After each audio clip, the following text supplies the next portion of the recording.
community wanted it as opposed to another subdivision, so to speak.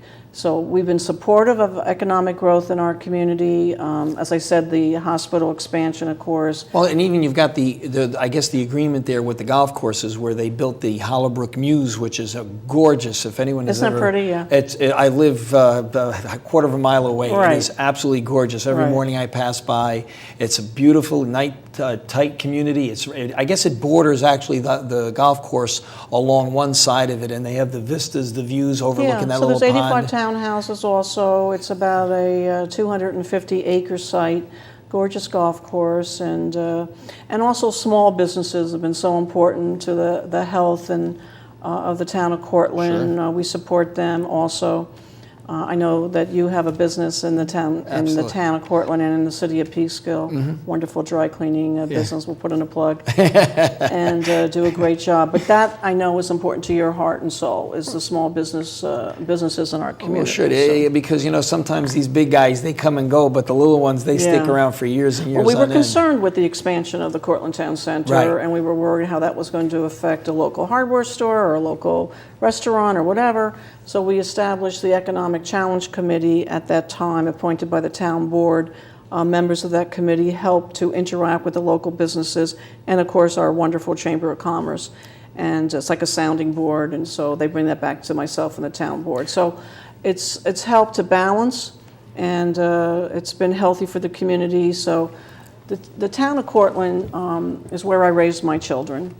My twins, and it's such a beautiful place to raise children and to live. I call it a home, not a place. We can't wait to come back home to our area if we happen to travel to the city or wherever.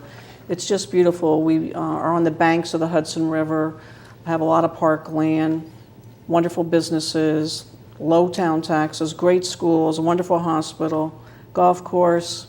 And we're constantly thinking of new ideas for our communities and our families. It doesn't seem like it's like you on Monday. It's like you just you looked back and said, okay, you know what, enough, I've done. It doesn't seem to be the order of the day. It's okay. Monday's like, you know what, there's another opportunity. Let's go after it. Let's try to keep on seeing what's going on. And Councilman John Sloan always teases me. I have my notepad in my car now, BlackBerry, of course, But I still love the old notebook, and you write down ideas as you're driving around, or 3 o'clock in the morning. If you happen to wake up, you can't sleep. You're figuring out new ideas. As I mentioned before, a water spray park would be kind of fun for the families.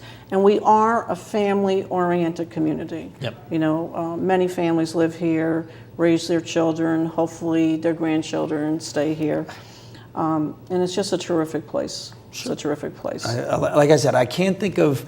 I know many mayors, supervisors would be.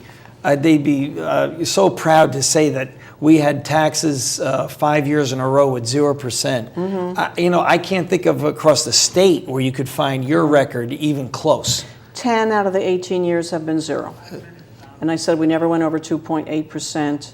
Also, our two villages, which are in part of the town. Buchanan and Croton. Village of Buchanan, Village of Croton on Hudson, they have their own governments, but they do receive some services from the town.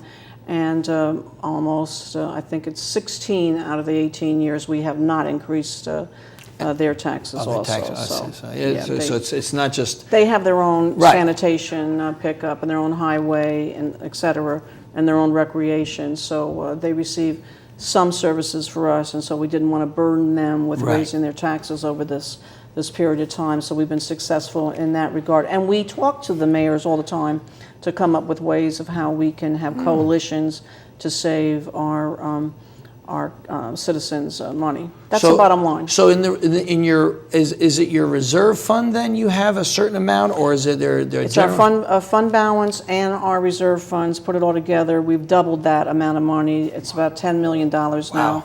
Started out, it was $5 million when I first started. Is that right? Yeah. And are you legally, is there a limit that you're allowed to hold, or is there a cap on that, or? Well, it's not a legal cap, but the state auditors, of course, come down every 3-4 years and they evaluate and review your financials. And of course, they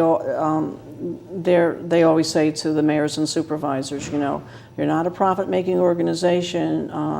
Don't keep as much in your savings account. So we're kind of like on that line of keeping sufficient amount of money, also giving a lot back to the taxpayers every year and keeping our taxes low. So we're right there in the middle. Doesn't that help with your? Do you have also like either the financial rating, a bond rating? Are you under those guidelines? How are you on those? The Moody's. The Moody's, right? Moody's, of course, is the one that rates the municipalities on their bond rating, and I'm very proud to say that we're a AAA bond rating. Which is That's the best. That's the best. That's the best. I think there's only one or two other municipalities in Westchester County that has that. Once again, record. proving your record. They review. It took about a whole year, and they review your financials. And this occurred about 5 years ago. That after their evaluation, that we deserved the status of a AAA bond rating. Wow. Really exciting. I'm very proud of it. We have a great controller, Glenn Sestero. Which once again makes it even easier, because if you did have to borrow money, it's you get to borrow it at a reduced interest as compared to another municipality that is in danger or very leveraged. That's correct. They'd have to go for a loan at a higher rate, costing their taxpayers more in the long run. That's really what it comes down to. And also, I'm proud to say, even though we don't do it that often, the bonding, but we've never been refused. Now, since we have the AAA bond rating, our capacity to bond and borrow is $365 million. Wow. We would never do that. So anybody listening to this program, don't worry. Yeah. But the idea is debt that we have is $13 million. So we have a low debt. Right. On top of money in the bank, low town taxes, proof in the pudding for the projects that we've done. But we do have this large capacity to bond, which we're never going to do. Right. But it's only because of the rating that they gave us. Right, so we're right. proud of that whole package. Sure. So any of these, when Moody's come in, they realize that the effort, that the work that you and your town, as far as the staffing go, are really on the ball. That's really what it comes down to. It's a reflection of your input, the town board's input, and the rest of the workers there at the town doing their job, knowing what they're doing. We have great employees. Yeah. We have about 225 employees in the town. As I've said, I'm so delighted that we haven't had to lay anybody off. In fact, this summer we continue to hire our 200 youth in the summer for the pool, for camps, for some of our operating departments, so that we put the kids to work and we're able to provide them with seasonal jobs. So it's really, really terrific. Okay, well, let's. You know what? I cut you off because I want to finish. Time is really running short. Just let's finish the biography right now, because I know you have 2 children. I do, twins, Allison and Jeffrey. And I'm very proud of. And you've been involved in the community. You were a prior preschool director? That's correct. No way. Yes, I was. See, they're going to say it's impossible. 12 years. I loved it. Loved it? Wonderful part of my life. I think people take, as they're growing up, they take certain things and aspects of how you had to take care of the children or your customers or whatever, and they're able to then put that into the political arena and say, you know what, there's no different. We're just taking care of my residents as... And a preschool is a small business. Right. And then, so that's also in my heart as well as yours. So I did that for 12 years. I was a homeowner association president for 10 years and a Girl Scout leader. When classes come into the town hall to take a tour of the town or scout group or whatever, they always ask me, how did you start out becoming town supervisor? And I said, well, I raised my hand to be a Girl Scout leader for my daughter's troop, and then the rest is history. I was involved in Lakeland school committees for many years and in our local schools. Well, here. Just I don't want to remind everybody. It's the time is up, but I just do want to remind everybody. Linda's in a primary coming up in September 15th. Anybody who knows her, anybody who supported her, please go out, get out the vote. Make sure you tell your friends, your neighbors, your relatives. It's important. It's Linda's up there. Let's get her reelected. Someone like this, we don't want to let her go by the wayside. So please get out there. Thank you very much. Good night. I love the town of Cortland. Who gave that right to me, and I gladly stand up next to you and defend her still today, 'cause there ain't no doubt